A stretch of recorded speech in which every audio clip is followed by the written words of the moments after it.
Mūsdienās jau vairs nav jautājums ņemt Rode vai ņemt DJI vai Saramonics vai kādu citu. Ir parādījies jau jautājums, ko ņemt DJI 1, DJI Mini, DJI 3. No Drone LV viņi man paprasīja, vai es varu iedot atsauksmi tieši par šo, kas ir DJI Mic 3. Kā jau viņiem visiem reku nāk tādas smukas somiņas, iekšā vēl ir Dead Cat. Šo es izmantoju jau no viņiem kādu mēnesi apmēram. Man liekas ilgāk, es nedomāju, ka viņi gribēja man tik ilgi viņu dot testēt, bet šādi viņi.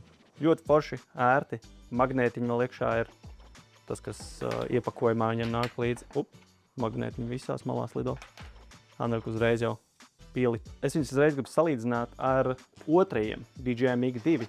Līdz ar to tas palīdzēs saprast, kuri tev ir noderīgāki. Iepakojums gandrīz tieši tāds pats, čuču maziņāks, čuču kompaktāks. Te nāk līdz mazliet vairāk vadi. Tas, kas atšķirās, ir paši transmiteri. Arī ir magnētiņi. Te gan reku nenāk nost. Klipsīts DJI otrajiem šiem miķīšiem nenāk nost. Trešajiem nāk uz magnētiņi arī te ir. Šis liekas no sākuma ir tik forša ideja. Ja viņu tā kā pieāķē te klāt tā kā man, tad vienmēr var miķīt pielikt pēc tam, viņu var pagrozīt, kas īstenībā ir ļoti ērti, bet kurā brīdī bija neērti. Es sapratu pēdējā filmēšanā, kas bija paņemts līdzi, kad es ar vienu roku centos šā paspiest vaļā, lai pieāķētu un pieāķētu klāt. Man bieži sanāca, ka man viņš izspruka un puf, un abi aizlidoja. Gan šis aizlidoja, gan miķīts abi aizlidoja, katrs uz savu pusi. Šis ir tādā ziņā ērti, bet neērti. Pie tā ir jāpierod. Kamēr nesapratīs, ka viņi lido projām, tikmēr šis te gājiens ir diezgan riskants. Bet pēc tam, kad es sapratu, ka viņš var aizlidot projām, tad, ja es piešāvos, tad bija vieglāk. Vai es pat darīju tā, ka es paņēmu pašu miķīti nost, pieliku šo tur, kur man vajag, vai arī daudz jau izmanto vienkārši to magnētiņu kā tādu. Kas man nepatīk visos šos gadījumos, DJs baigi spēcīgi brando sev. Magnētiņam šī puse ir balta uztaisīta, lai to DJ redz, un viņa nevar apgriezt. Tur ir magnēts pretēji. Pretējais pols, viņš stumj viņu projām. Viņš grib tajā pusē tomēr brandings, pie brandinga viņi strādā diezgan jaudīgi. Nevar paslēpt. Tā kā, piemēram, es gribētu tas melns, tad es pat apsveru domu, ka vai nu aizkrāsot ciet, vai uzlīmēt kaut ko melnu virsū, vai baltu, vai divas opcijas, jo, piemēram, ja ir gaišs apķērbs, kā šeit pat labāk varbūt izsītos balts. Un man bija radušās idejas, ka iespējams viņam varētu vienkārši 3D uzprintēt virsū tādu tā kā pogu uzlikt. Ka viņš varbūt izstās vienkārši kā pogas, jo arī priekšā viņam ir liels DJI, aizmugurē liels DJI, un līdz ar to visiem ir jāzina, ka izmanto DJI. Ir iemesls, kāpēc man ir šis, jo es vienā brīdī es domāju pirkt trešo vai otro, un es nopirku otro tikai tāpēc, ka te var iespraust lavalieru miķīšu. Vienkārši var iespaust ar badu mikrofonu, aizvilkt un pielikt šādi klāt. Tas ir galvenais iemesls, kāpēc man ir otrie. Distancēs viņus neesmu testējis. Nevienu reizi netestējot šo, nevienu no DJI, neviens nav aizvilcis tik tālu, kā reklāmās rāda. Vispār neviens mikrofons man nav aizvilcis viņus tik tālu, jo mēs Latraps kooperatīvam, kad filmējam, tur bieži vien mēs pa pļavu staigājam. Baigi reti, ka mēs esam tālāk pa kaut kādiem 50 metriem, un ja vēl cilvēks aizgriežas otrādi, tur arī viss kadrs pazūd. Citreiz pat 10 metru attālumā, kad viņi pagriežās ar muguru pret mums, un mikrofons kaut kur sanāk tad priekšā, viņš pat cauri neizlaiž to informāciju. Bet kas ir daudz lielāks bonus, ir tas, ka man ir arī tāda Saramonic 900. Man patīk, bet viņam nav internal recordings, kā piemēram šiem ir pieejams. Tad es, piemēram, pavalku uz augšu, reku, holo, confirm. Bet būtībā ļoti vienkārši var uzspiest iekšējo ierakstīšanu katram atsevišķu mikrofoniem. Un šitam ir tieši tāpat, tā kā te viens iekšējais recordings. Un tas, kā modern saka, 32 tur bitu, floatings, un būtībā, ir labāks audio, un pēcapstrādē īstenībā viņš ir daudz labāks nekā tas, kas ierakstās kamerā. Bet verdikts uz šīm domām ir ļoti vienkārši. Kuru tev pirkt, ja tu meklē? Vai vispār pirkt DJI, jeb Rode?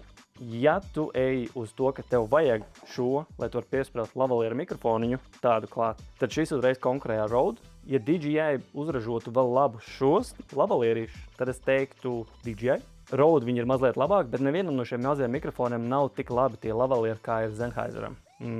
Jā. Ja tev nevajag šo spraust klāt, un tu esi tas social media cilvēks, un tev vajag diezgan ātri piespraust šo pie datora, šo mazo āķīti C, un ja tev vajag šo ātri piespraust pie datora vai pie telefona, un pielikt tādu maziņu, tādu podziņu klāt, kas burtiski izskatās vairāk kā tāda poga, nevis kā mikrofons. This is it. mikrofons trešais izdara to darbu, jo skaņa ir laba. Mēs 30 dienas skaidrā filmējām ar viņu. Viņš izturēja maksimums, man liekas, 3 stundas, un tad mēs likām viņu pie lādētāja kaut kādā pauzītē, pirms tam vēl filmējot. Tagad viņiem pat es esmu pārsteigts, cik daudz īsumā, cik ilgi tā baterija arī turēja viņiem tā kā reāli dzīvē. Dažreiz es vēl daru tā, kad, ja man ļaujās, tur apģērbs un viņš tur baigi nečerkstiem, tad es vienkārši slēpju šādi. Un šādā vēl savā ziņā, vēl mazāk to redzēt, to mikrofonu. Kāds bonus trešajam, kas man patīk arī ir, kad, ja mēs viņu pieāķējam šeit, tad viņš nevalk baigi krekls, lai es zinu, ka ir citi, kas nāk ar tēkakliem, kas nav tā kā, man viņš ir tāds samērā mazliet tāds biezāks materiāls, bet tiem, kam ir plāni, viņi tā kā uz leju, vai dāmas, kam ir kleitas, tad kā valkās uz leju. Tad tāds tā kā problēma ir. Tad es viņam, man liekas, DJs centās atrisināt šo problēmu ļoti ātri, viegli pielietojams, pieāķējami mikrofoniņi, kā tādi. Bet, ja tu man prasīji, kurus es pirktu, skaidrs, šie ir manējie. Man ir MIG 2, tāpēc, ka viņiem var piespraust šos miķīšus. Man tas ir vajadzīgs biežāk nekā ātri pielietojami. Bet redzot, cik viegli šie ir lietot, un es viņus pēdējo mēnesi visu laiku aiztieku, un es ātri viņus pielieku cilvēku un ierakstu. Ja man jāsalīdzina tagad šitas izmērs, tad viņš uz pusi mazāks. Es reāli apsveru domu, ka būtu jānopērk arī šie, tikai tāpēc vien, kad viņi daudz ātrāk, ērtāk lietojami un skaņa viņiem ir laba.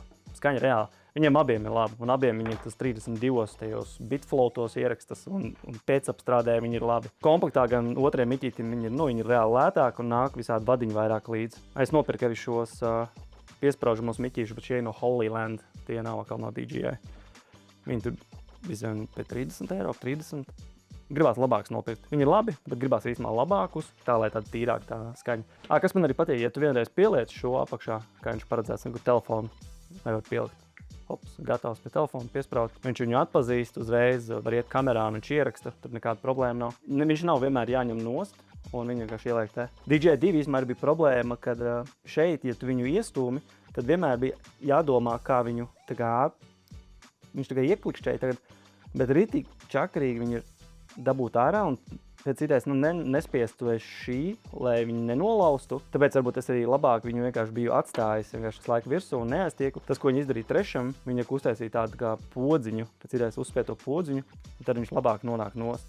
Un viņi arī uztaisīja viņu pretējā virzienā, ka būtībā uzstumt virsū, stum viņu te, bet, lai dabūtu nost, tev nav jāstum pret šo uzgalīti. Es pieņemu, ka viņi saņēmuši daudz feedback par to, ka, come on, nedrīkst stumt pret šo nolaužu baigi ātri. Un te ir tieši tas pats, ļoti kompakti viss saliekās iekšā kastītē, pareizajos virzienos, viņus ieliekam apakaļ kastītē.